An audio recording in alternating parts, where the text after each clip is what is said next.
Hi Danielle, how you doing? All right, I've got your work up here and I am just really impressed. I think this has come so far. It's actually a very beautiful portfolio. And I think that you should be very proud of where you're at right now. I know I'm proud of you. I think you've worked your butt off and it really shows. So I just have a couple of, I guess we'll call them last minute just housekeeping comments just to tidy things up and get ready for final presentation. Your about paragraph, I think this is a really strong statement. I have the creative flair, originality, and strong visual sense needed to satisfy the requirements of most demanding clients. That's a strong statement. It shows a lot of confidence, and I like it. This statement here, this comment here, though, I take great pride in creating visually stunning designs. That I would reword. Let's let the viewer decide if your designs are visual, if your design is visually stunning. Um, I think that would be a decision that would be best left to the portfolio reviewer or the potential hiring boss guy or girl, as it were. Okay. Good job. Great job here. I always suggest this as a last kind of final touch. Okay. So here's your Danielle page, introduction page.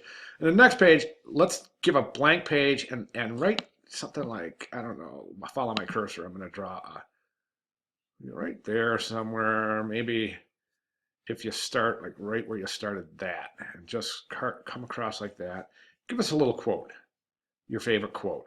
Mine I use in my portfolio is a Jimi Hendrix quote. How does it go? When the power of love overcomes the love of power, the world will know true peace. And that's one of my favorite quotes. And I opened my portfolio with that. It's in script, and they have Jimi Hendrix as the author, of course. And it's just it can be your favorite design quote or a favorite quote in general.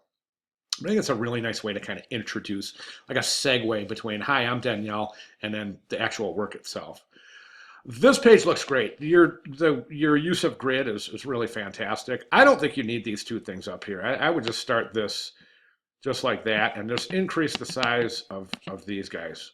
Just increase that size. So we don't even really need those right there, those two side close-ups.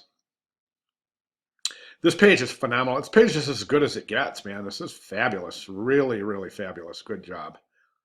Um, technically, in a perfect world, what we would do is this would be an even three column grid, so that you have 1, 2, 3. So because this right now, this 4x4 grid is great. If you want to leave it, it's working. It is, but I'm saying technically, this should be the width of a full grid module. Okay, so think about it. If you have time to make the changes, go ahead. Don't worry. I mean, it's not imperative. It's not hurting anything. I just think it might be more mechanically sound if that margin came to here and then you started your work, so that we know that this is clearly 1, 2, 3 even columns. Okay, and we can really see it like over here. That tiny little column there. The more I think about that, I don't think it's necessary. I wouldn't mess with the page mechanics. It's okay. It is okay. Since this is you're definitely demarcated as your playing field. Let's disregard that last comment I made. All right, just leave it like this. This thin column here, and your 4 column grid is just fine. Okay. Wow, looking so good. I mean, boy, just wonderful. Um, Technically, we don't need that hairline right there because it'll be a given. The viewer will be able to fill that in with their mind, knowing that that's going to be a full module. So we don't really know. I know I mentioned that when you have something that's on white background, to use a grid, but this doesn't really have a border. So I think that removing that would be just fine.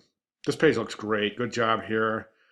Likewise, this is one of my favorite pages. I think the use of the grid here is just fantastic. I love it.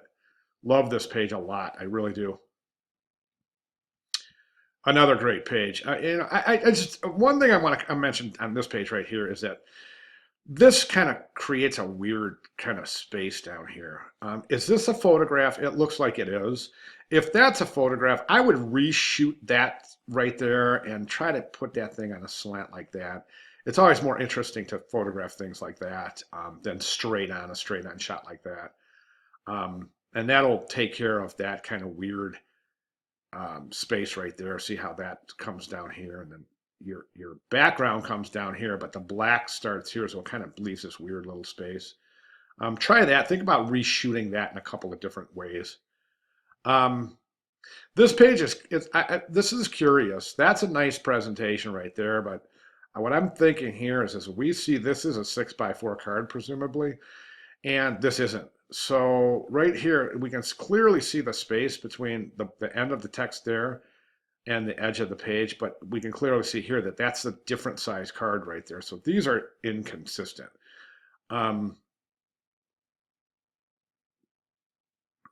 Not real sure how that works on the back because the back looks like the same piece, but this definitely has less space between the type and the edge of the page than this does right here. Okay, and then oh boy, you're just looking so good. That's about all I have. I mean, I think you're there. This is wonderful. I think this is a great page. I like this page a lot because it's showing that you have created this from this and especially created this backdrop from this photograph here. So that's a fabulous page. Likewise. And then instead of just going straight to your contact page, let's slip a thank you page in there. Thank you for viewing my portfolio, or just thank you, or then your contact page. Okay. So, hey man, you are so close to being complete. I'm just really digging what I'm seeing, Danielle, and I'm very, very proud of the hard work you've done and the results that you have from that hard work. All right. Any questions at all, please feel free to give me a holler. Great job. Thank you.